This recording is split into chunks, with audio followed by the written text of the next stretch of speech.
नमस्कार। गांव देहात में आप सभी का स्वागत है। बिहार में चुनाव संपन्न हो चुका है। जिस बहार की सभी को इंतजार था, वो बहार 14 नवंबर को परिणाम के साथ जारी होगा। उसके पहले इस समय पूरे देश में कई सारी एजेंसियों के माध्यम से एग्जिट पोल निकाला जा रहा है कि बिहार में इस बार किसकी बहार आने वाली है। 6 और 11 नवंबर को जो चुनाव हुआ, उस चुनाव में किसका पलड़ा भारी होता दिखाई दे रहा है।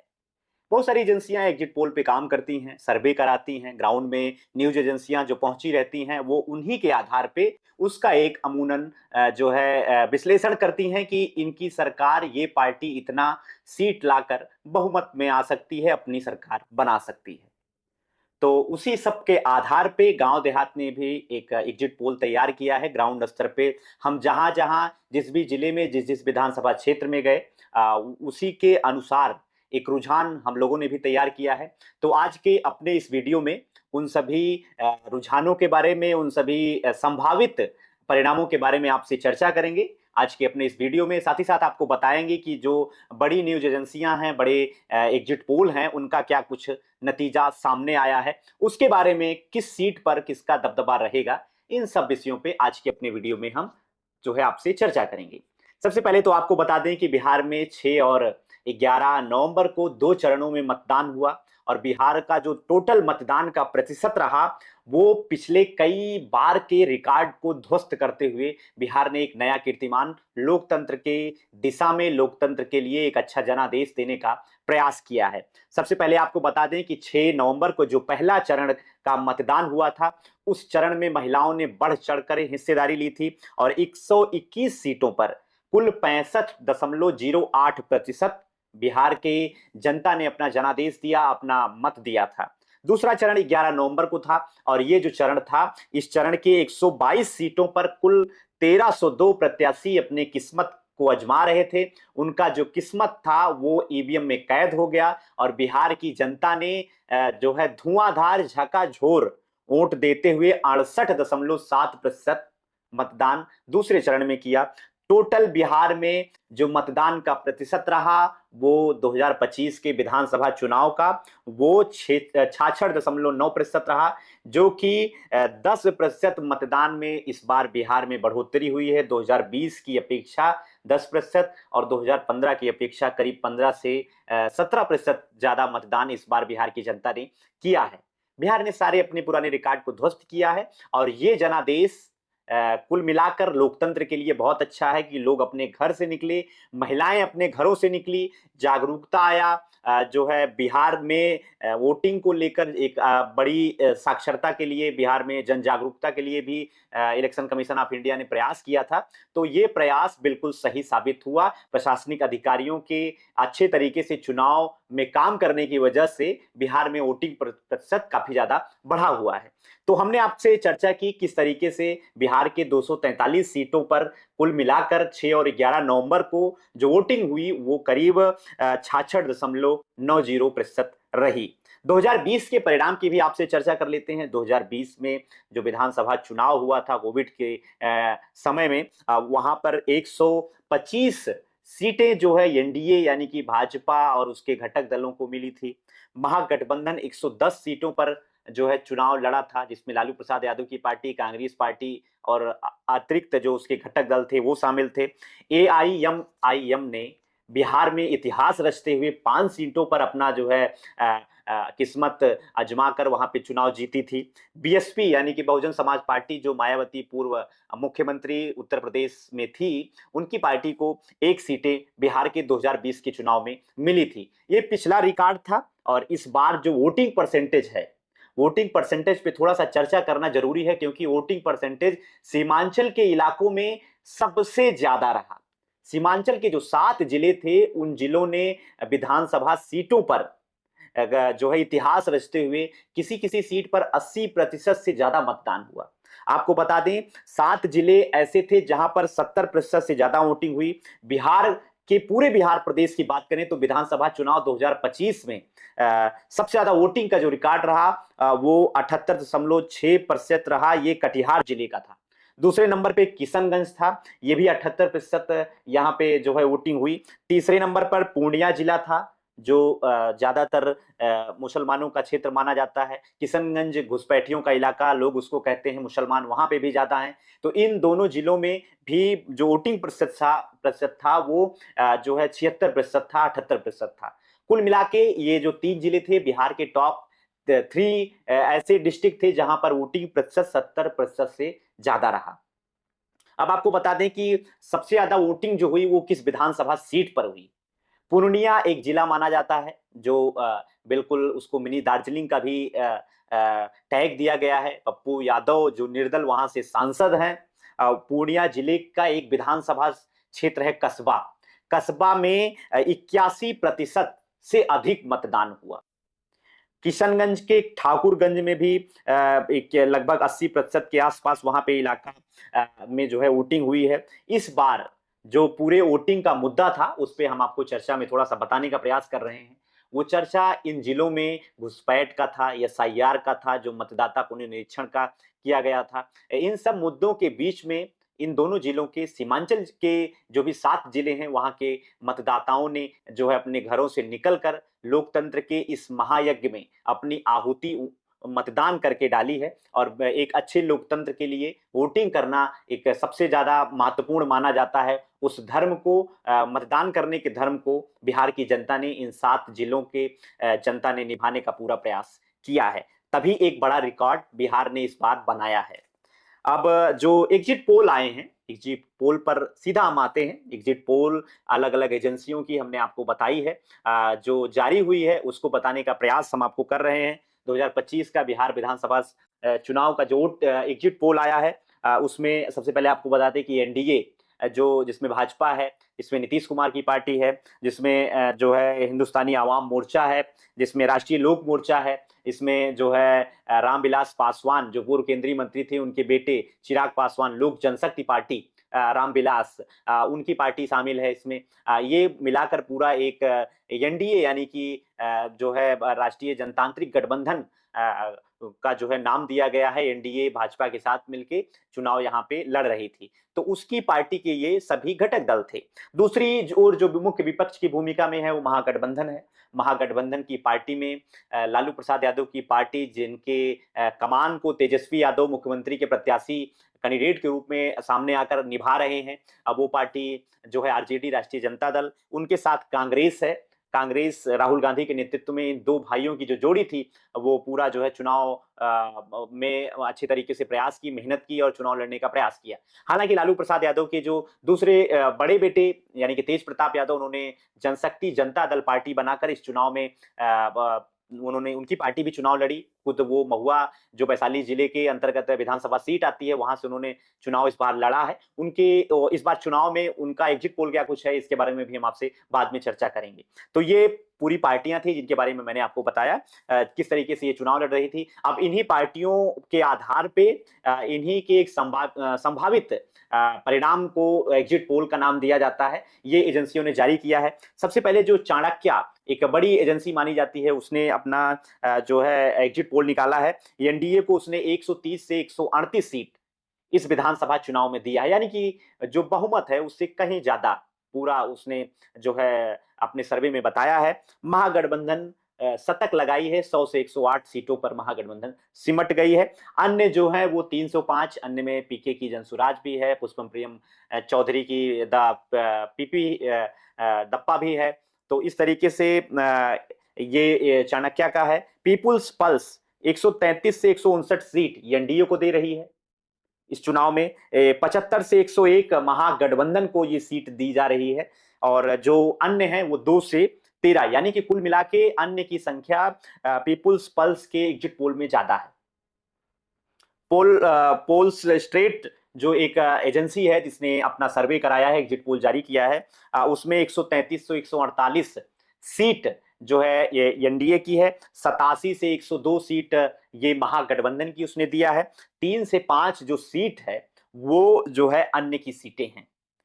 पीपुल्स इंसाइट 133 से 148 सीट भाजपा को उसने दिया है। 87 से 102 सीट महागठबंधन को और 3 से 8 सीट उसने अन्य को दिया है। तो ये एग्जिट पोल के जो है नतीजे हैं जिसमें संभावित परिणामों के बारे में बताया जा रहा है। मैट्रिज जो एक एजेंसी है, उसने 147 से 167 यानी कि सर्वाधिक जो सीटें हैं वो मैट्रिज ने दिया है। एनडीए को उसने दिया है। महागठबंधन को 70 से 90 सीटों पर उसने निपटाया है। अन्य को उसने 0 सीट दी है।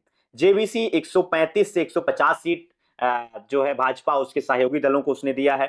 महागठबंधन को 88 से 103 सीट उसने बताया है कि इस बीच में सीटें आएंगी। 3 से 6 सीट उसने अन्य को दिया है। टाइम्स नाउ ने 143 सीट एनडीए को दिया है। 95 सीट उसने महागठबंधन को एग्जैक्ट सीटें उसने अपने एग्जिट पोल में बताई हैं। 5 सीटें उन्होंने अन्य को दिया है। पी मार्क 142 से 162 सीटें दी हैं। महागठबंधन को उसने 80 से 98 सीट दिया है। 3 से 8 सीट उसने अन्य के खाते में डाली है। न्यूज 24 जो एक न्यूज चैनल है, उसने भी सर्वे कराया है। उसके सर्वे में एग्जिट पोल का जो नतीजा है, 152 सीट उसने एनडीए को दिया है। 84 सीट उसने महागठबंधन को दिया है। 7 सीटें उसने अन्य को दिया है।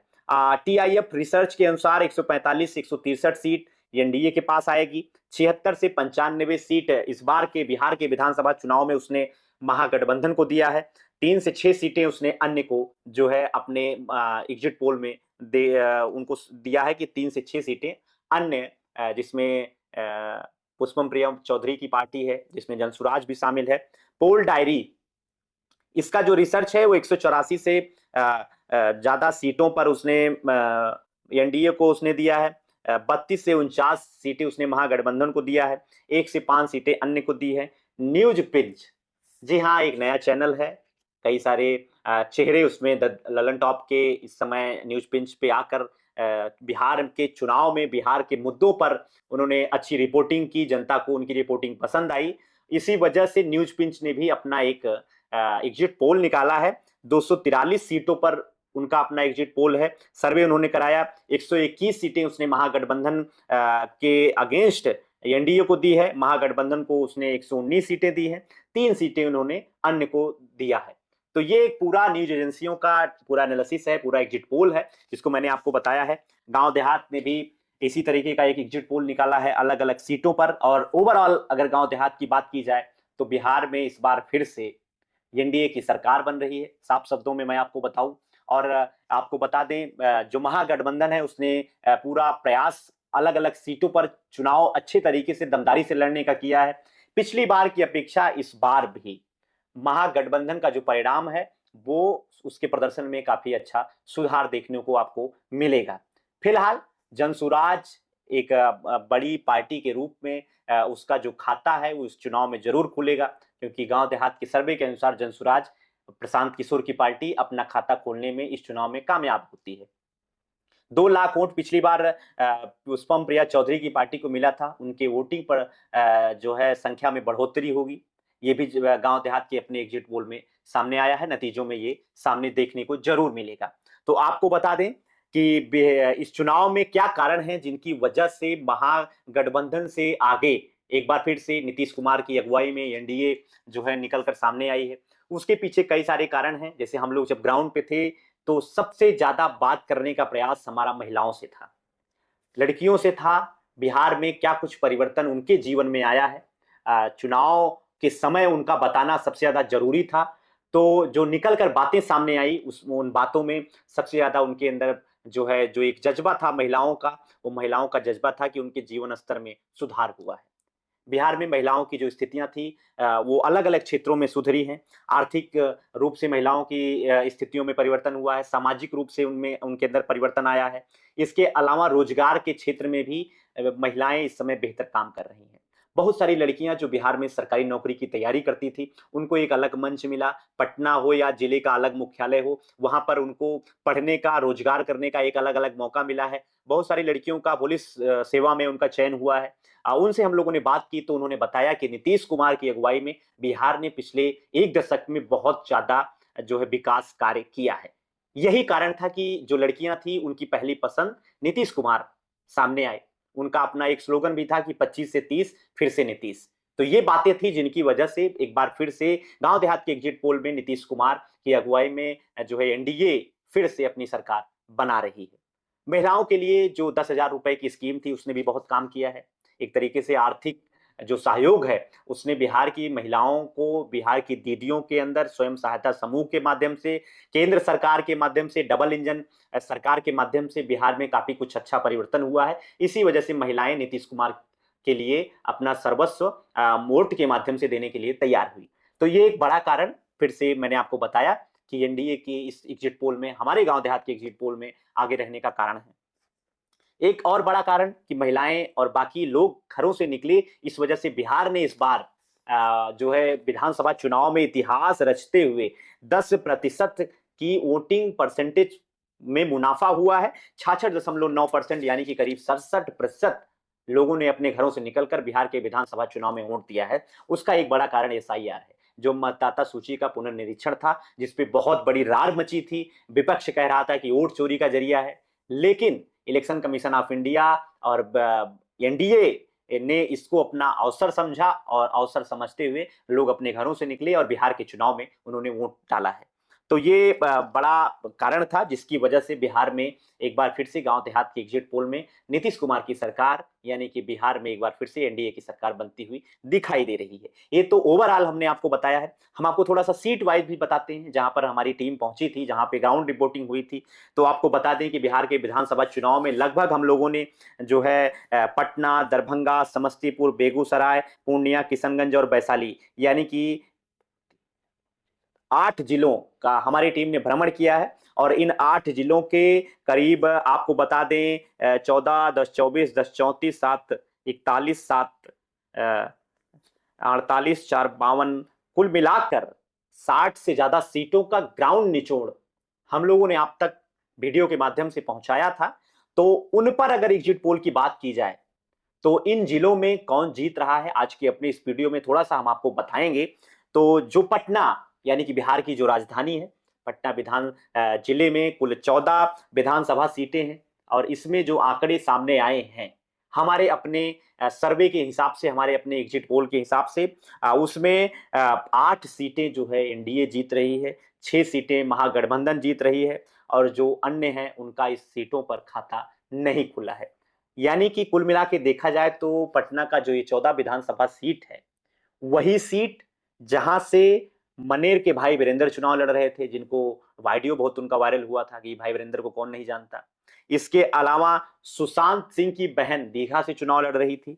राम कृपाल यादव जो 2 बार के सांसद रह चुके थे, जो केंद्रीय मंत्री भी थे, पिछला चुनाव वो हार गए, लालू प्रसाद यादव के बहुत करीबी थे, उनको भारतीय जनता पार्टी ने इस बार विधानसभा चुनाव के मैदान में उतारा। दानापुर से वो प्रत्याशी थे, उनका भी गांव देहात ने इंटरव्यू किया था। तो कुल मिलाकर जो है वो यहाँ की जो चीजें हैं, यहाँ की जो चुनावी स्थितियां थी, उसके आधार पर देखा जाए तो अनंत सिंह का भी यही क्षेत्र है जो बिहार के बड़े बाहुबली के रूप में आते हैं। बिहार का जो चुनाव था कुछ समय के लिए उन्हीं पे केंद्रित हो गया था, क्योंकि उन्हीं के विधानसभा क्षेत्र के अंतर्गत एक दूसरे बाहुबली जो है दुलार चंद यादव की हत्या होती है। उनके ऊपर हमला किया जाता है और उसके आरोप में अनंत सिंह को पटना पुलिस गिरफ्तार करके जेल भेज देती है। चुनाव एकदम से अलग हो जाता है। सूरजभान उनके विपक्ष में चुनाव लड़ रहे थे और प्रियदर्शी जो जनसुराज के कैंडिडेट थे, जिनके प्रचार के लिए दुलार चंद यादव कैंपेन कर रहे थे, उन्हीं के कैंपेन के चलते उनकी हत्या की गई थी। तो एक पूरा जो क्षेत्र है वो पटना का यही 14 विधानसभा क्षेत्र था, जहां पर मैंने आपको बताया कि 8 सीटें एनडीए के खाते में आ रही हैं, 6 सीटें महागठबंधन के खाते में जा रही हैं। दूसरा जिला जहां पर गांव देहात ने सर्वे किया था, 10 सीटें दरभंगा में।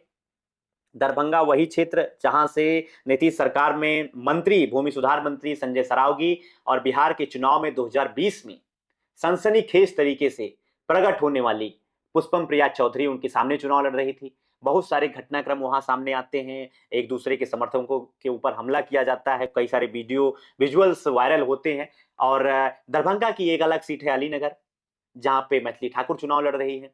मैथिली ठाकुर के बारे में वहां के स्थानीय नेता काफी नाराज थे और मैथिली ठाकुर के लिए स्वयं भाजपा के बड़े नेता, गृह मंत्री, ये सब आकर वहां पे चुनावी कैंपेन को जो है धार देते हैं। यहाँ पर जो सर्वे निकल के सामने आया है 10 सीटों का, इसमें जो है 6 सीटें भारतीय जनता पार्टी, 4 सीटों पर महागठबंधन यहाँ पे चुनाव लड़ रहा था और उन दोनों को ये संभावित सीटें मिलने की संभावना ज्यादा है। यहाँ पर समस्तीपुर के बारे में चर्चा करें तो 10 सीटें हैं। समस्तीपुर के बारे में आपको बताएं तो 5 सीटें एनडीए के खाते में और 5 यहाँ जो मुकाबला है वो बराबरी का माना जा रहा था। यहाँ पे अलग अलग मुद्दे प्रभावी रहे। समस्तीपुर के बारे में आपको बताएं तो सबसे बड़ी समस्या यहाँ के जो छात्र थे उनके लिए खेल का मैदान था। मथुरापुर घाट जो गंडक नदी के किनारे पूरा बसा हुआ क्षेत्र था, उसकी बड़ी समस्या नदी से प्रभावित लोगों का जो जीवन था, इसी की वजह से नीतीश कुमार को यहाँ पर पूर्ण बहुमत एक तरीके से एनडीए को पूरी 10 की 10 सीटें मिलती हुई नहीं नजर आ रही थी। और मथुरापुर जो चौक था, वहां का जो पूरा इलाका था वो सबसे ज्यादा प्रभावित था। इन्हीं सब कारणों की वजह से यहाँ पर महागठबंधन कांटे की टक्कर जो है एनडीए को दे रहा था। बेगूसराय की बात करते हैं। बेगूसराय वही बेगूसराय जहां से गिरिराज सिंह सांसद हैं, केंद्रीय मंत्री हैं, मोदी के मंत्री हैं। उनकी वजह से बिहार का जो है ये बेगूसराय का जो चुनाव है वो फंसा हुआ है।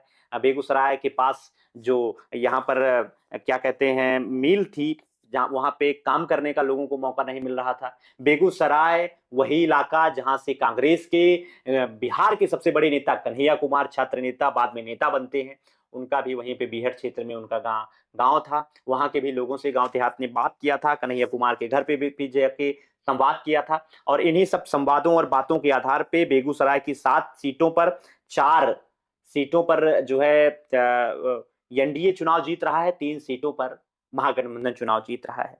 यहाँ पे जो चिरिया बरियापुर, बछवाड़ा, तेघड़ा, बखारी, ये जो सीटें हैं विधानसभा की, ये बहुत ही निर्णायक भूमिका इस चुनाव में निभाई हैं। किशनगंज जो बिहार का अंतिम जिला, कई राज्यों से सीमाएं बनाता है, 1-2 देशों से भी वो सीमाएं बनाता है, जहां के मुसलमानों पर जो है घुसपैठिया होने का, देश विरोधी होने का अलग अलग तरीके से वहां पे आरोप लगाया जाता है। भाजपा का जहां पे खाता नहीं खुला, कट्टर कह सकते हैं कि ये जो जिला है ये कांग्रेस और मार्क्सवादी पार्टी इन लोगों के कब्जे में रहा है। यहाँ पे एआईएमआईएम का भी दबदबा इस बार देखने को मिला है। तो यहाँ पे जो सीटें हैं वो 4 सीटों पर पूरा जो मामला है वो 2 सीटों पर भाजपा यानी कि एनडीए और 2 सीटों पर महागठबंधन के प्रत्याशी इस बार यहाँ से चुनाव जीतने में सफल होंगे। दिलीप जायसवाल जो बिहार भाजपा के अध्यक्ष हैं, उनकी ये उनका एक गृह जनपद है। यहाँ पर ले जो है स्वीटी सिंह जो कई बार से चुनाव लड़ रही थी, एक बार फिर से इनको टिकट दिया गया, वो भी चुनाव यहाँ से लड़ रही हैं। तो कुल मिलाकर भाजपा अपने इस बार यहाँ के चुनाव में किशनगंज में अपनी सीट को खोलने में कामयाब होगी। 2 सीटें उसको मिलेंगी, 2 सीटें महागठबंधन को यहाँ पे मिलेंगी। ये वैशाली जिले की हम बात करें, वैशाली जिले में यहाँ पर 8 सीटें हैं। 8 सीटों में देखा जाए तो एनडीए के पास 3 सीटें और महागठबंधन के 5 सीटें इस बार के चुनाव में देखने को मिलेंगी। एग्जिट पोल गांव देहात का यही कह रहा है। राघोपुर, महुआ, लालगंज, हाजीपुर, राजापाकड़, महनार और फतेहपुर, ये वो सीट है, बहुत हाई प्रोफाइल सीट यहाँ पे मानी जा रही है। राघोपुर जहां से नीतीश कुमार के प्रत्याशी यानी कि एनडीए के प्रत्याशी एक बार फिर से मुख्यमंत्री को चुनाव हराने वाले, राबड़ी देवी को चुनाव हराने वाले संजीव कुमार यहाँ से एक बार फिर से लालू परिवार के तेजस्वी यादव, लालू के लाल को हराने के लिए बेकरार हैं। और महुआ विधानसभा तेज प्रताप यादव, लालू के बड़े लड़के बड़े लाल, यहाँ पे चुनाव लड़ रहे थे। लालगंज से शिवानी शुक्ला, बाहुबली मुन्ना शुक्ला की बेटी चुनाव लड़ रही थी। तो यहाँ पर ओवरऑल देखा जाए तो तेजस्वी यादव चुनाव जीत रहे हैं। और गांव देहात के सर्वे में ये बात भी सामने आ रही है कि तेज प्रताप यादव अपनी सीट बचा लेंगे और वो बिहार के विधानसभा में जाकर जनशक्ति जनता दल का प्रतिनिधित्व जरूर करेंगे। तो ये जो है एनडीए यहाँ पे 3 सीटें जीत रहा है, महागठबंधन 5 सीटों पर हावी रहेगा एग्जिट पोल में। एक बड़ी सीट पूर्णिया वही पूर्णिया जहां पे पप्पू यादव सांसद हैं, जहां का जो चुनाव था वो बहुत अलग अलग तरीके से सामने आया। वहां पे बहुत सारे लोगों का टिकट काट दिया गया, बहुत सारे बागी हुए, उनके सुर बदले। बहुत सारे लोग जिन्हें सांसदी का टिकट दिया गया था लेकिन वो पचा नहीं पाए, पार्टी बदल के विधायकी के टिकट के लिए दूसरी पार्टी से चुनाव लड़ गए। जी हाँ, तो पूर्णिया जिले की जो सीटें हैं 7 और यहाँ पर 69 प्रत्याशी मैदान में थे। गांव देहात के सर्वे में 4 सीटों पर यहाँ पे महागठबंधन के खिलाफ एनडीए चुनाव जीत रहा है, 3 सीटों पर महागठबंधन चुनाव इस बार यहाँ जीतेगा। तो कुल मिला के पूर्णिया घाटी कांग्रेस का गढ़ माना जाता है। यहाँ पर लोग कांग्रेस को सबसे ज्यादा पसंद करते हैं। यहाँ की कस्बा विधानसभा जिसने 80% से ज्यादा वोटिंग करके जो है इतिहास रचा है बिहार के चुनाव पे, वहीं से मौजूदा सीटिंग एमएलए का टिकट काटा गया आफाक आलम का, वो निर्दल प्रत्याशी लड़ रहे थे। प्रदीप कुमार दास भी यहाँ से चतुष्कोणीय मुकाबले में थे। तो कुल मिलाकर 7 सीटों पर 4 सीटों में यहाँ पर एनडीए हावी रहेगा, 3 सीटों में महागठबंधन को साफ स्पष्ट तौर पर बहुमत मिलने की संभावनाएं हैं। यहाँ पर जो है अकौर, धमदाहा, बनमखी और रुपौली जैसी विधानसभा सीटें थी, और कुल मिला के पप्पू यादव का यहाँ वर्चस्व पूरा टिकट वितरण से लेके वोटिंग में दिखाई दिया है। तो ये जो है हमने आपको करीब 60 से ज्यादा सीटों का विश्लेषण करके आपको बताया है कि इस बार के एग्जिट पोल में किसकी सरकार बनने वाली है। तो ओवरऑल ये जो पूरी एक हम लोगों की एनालिसिस थी, उसी के आधार पे गांव देहात की टीम ने आपको बताने का प्रयास किया है कि बिहार में इस बार 14 नवंबर को किसकी सरकार बनने वाली है। एग्जिट पोल अपनी जगह होते हैं, कई बार वो एग्जिट पोल गलत साबित होते हैं। विधानसभा चुनाव में आपने देखा होगा, लोकसभा चुनाव में भी एक अलग आंकड़ा दिया गया था कि अब की बार 400 के पार, लेकिन जनता जनार्दन ने बताया कि उनका जो सर्वे है, उनका जो पोल है, वही सबसे बड़ा पोल है। जनता जनार्दन लोकतंत्र में सबसे ज्यादा प्रभावी है और लोग उन्हीं के आगे नतमस्तक जरूर होते हैं। तो हमने अपना एक विश्लेषण आपके सामने रखा है, क्योंकि हमारी टीम बिहार के गली कूचों में, बिहार के गांवों में, बिहार के किसानों से, महिलाओं से, लोगों से बात करने का पूरा प्रयास किया था। उसी के आधार पे हमने अपनी बात आपके सामने रखी है। फिलहाल जो अंतिम परिणाम होगा वो 14 तारीख को वो मतगणना के बाद ही समझ में आएगा, लोगों के सामने रखा जाएगा। जो भारतीय निर्वाचन आयोग की अपनी एक प्रणाली है, लोकतंत्र की हमारी जो सबसे बड़ी खूबी है वो भारत का चुनाव है। भारत का जो महायज्ञ है चुनाव का, वो वोटिंग ही है। विधानसभा क्षेत्र में बिहार में जो चुनाव हुआ है, और बिहार का जो एक जनादेश है, उसको भी गांव देहात नमन करता है, उसको सलाम करेगा। और 14 तारीख बाकी परिणामों के लिए 14 तारीख का दिन रहेगा। तो ये पूरा सर्वे हमने आपको बताने का प्रयास किया है गांव देहात की ओर से। बिहार का जो चुनाव था कैसा कुछ रहा, बिहार में इस बार 10% से ज्यादा वोटिंग हुई, बिहार के लोग घरों से बाहर निकल के वोट दिए हैं, इन सब के बारे में हमने आपको बताने का प्रयास किया है। और गांव देहात के साथ अगर आप अभी तक नहीं जुड़े हैं, चैनल को सब्सक्राइब नहीं किए हैं, तो कृपया चैनल को सब्सक्राइब कर लीजिए।